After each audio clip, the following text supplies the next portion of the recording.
આત્રોલી વાસદોલજીના સ્થાનિકોએ ચૂંટણીનો બહિષ્કાર કર્યો છે। તલોદ તાલુકાના આત્રોલી વાસદોલજીમાં ગ્રામ પંચાયતની ચૂંટણીનો બહિષ્કાર કર્યો છે। ગામમાં કોઈ આવું નહીંના બેનર લગાવ્યા છે। ગામમાં રોડ રસ્તા અને વીજળીની સમસ્યાઓ આ સમસ્યાઓને લઈને સ્થાનિકોએ ચૂંટણીનો બહિષ્કાર કર્યો છે। લાંબા સમયથી અનેકવાર રજૂઆતો બાદ પણ નિકાલ ન આવતા લેવાયો છે નિર્ણય। પ્રાથમિક સુવિધાથી વંચિત ગામના લોકોએ ચૂંટણીનો બહિષ્કારનું શસ્ત્ર ઉગામ્યું છે। જેકેએસ ગુજરાતી સાથે અશોક નાઈ, સાબરકાંઠા।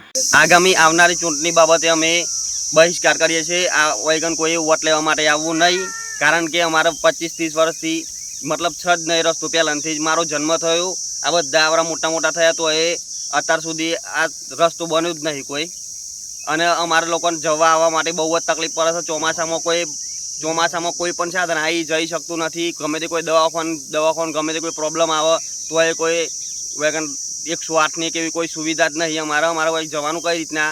આ છોકરો 10 થી 20 છોકરા વાળી સ્કૂલમાં ભણે છે, પછી બાર મંદિરમાં 10 છોકરો ભણે છે, તો અમારા લોકોને ભણવા આવવા જવા માટે કોઈ ચોમાસામાં તો કોઈ જઈ જ નહીં શકતું। પહેલાં તો અહીંથી આટલા અહીંયા તો બહુ પાણી ચોમાસાનું ફૂલ પાણી ભરાઈ જાય, રસ્તાનો કોઈ પ્રોબ્લેમ, અને જે લોકો આવે છે એ લોકો કઈ જતા રહે છે કે મારા રસ્તો તમારો બની જશે, પણ આજ સુધી આ રસ્તાનો કોઈ નિકાલ આવ્યો નહીં।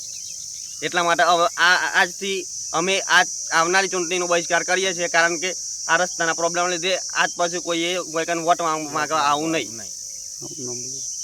મારું નામ રાઠોડ અજીતસિંહ। આગામી આવનારી ચૂંટણીનો ગ્રામ પંચાયત ચૂંટણીનો અમે બહિષ્કાર કરીએ છીએ, કારણ કે અમારે ચોમાસું ચાલુ થાય ત્યારથી જ અમારા લાઇટનો પ્રોબ્લેમ બહુ જ બનવા માંડે છે। કારણ કે અમારે 25 વર્ષથી રસ્તાનો નહીં કોઈ નિકાલ, નહીં કોઈ લાઇટનો નિકાલ। ગામની પંચાયતમાં કીધું તો 2-3 વખત કે તમારે જ્યોતિગ્રામ આવી જશે, સરકારી બધા ફરતા આલી છે, જ્યોતિગ્રામની સુવિધા આલેલી છે, તો બી અમને અહીં ખેતરોમાં રહીએ છીએ તો કોઈ સુવિધા આપતા નથી। ગામમાં બધાની ઘેર લાઇટ હોય છે, ચોમાસામાં અમારી ઘેર લાઇટ નથી હોતું। આ છોકરો ભણવા જાય છે, પેલું ત્યાંથી લેસન બેસન આપે તો ઘેર આવીને શું કરે?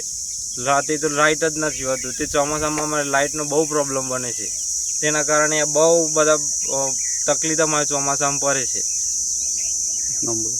મારું નામ રાઠોડ ઘનશ્યામ છે। આગામી ચૂંટણી આવવાના અમે ચૂંટણીનો બહિષ્કાર કરીએ છીએ। બહિષ્કાર કરવાનું કારણ અમારો રસ્તો જેથી કરીને પાણી ભરાતો રસ્તો કોઈ સાધન આવી શકતું નથી। ડિલિવરી કેસ હોય તો પણ તકલીફ પડે છે, 108 પણ આવી શકતી નથી। બીજા નંબરમાં જ્યોતિગ્રામનું લાઇટ અમને મળતું નથી, અને આ બહિષ્કાર કરવાનું કારણ આ જ છે।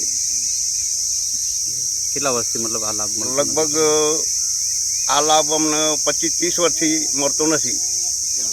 પહેલાંથી જ હવે રવા જેથી ખેતરોમાં મકાન બનાવ્યો તેમના અમને કોઈ લાભ મળતો નથી। પંચાયતનો પણ આ બાબતે કેટલી મૌખિક રજૂઆત કરી તમે? ઘણી વખત મૌખિક રજૂઆત કરી પણ કોઈ કાર્યવાહી થતી નથી। એટલે આ વખતે તમે ગ્રામ પંચાયત ચૂંટણી બહિષ્કાર કરો છો? આ વખતે ગ્રામ પંચાયતની ચૂંટણીનો બહિષ્કાર કરીએ છીએ, કારણ કે રસ્તો અમારો ખરાબ થઈ ગયો છે। આવવા જવામાં બાળકોને પણ તકલીફ પડી રહી છે, નિશાળે પણ જઈ શકતા નથી। તેના કારણે ચોમાસાની અંદર કેટલા બાળકો અહીંયા ભણવા જાય છે? ચોમાસાની અંદર બાળકો લગભગ 15 થી 20 બાળકો અમારો શાળામાં ભણવા જોઈએ ને વચ્ચે એક ખરાબના રસ્તાના કારણે જઈ શકતા નથી। બરાબર છે। 12 મંદિર અંદર કેટલા જોઈએ? 12 મંદિરે લગભગ 15 એક બાળકો અમારો જોઈએ। નામ બોલી જાઓ। નામ મારું સોલંકી નટવરસિંહ બાલુસિંહ।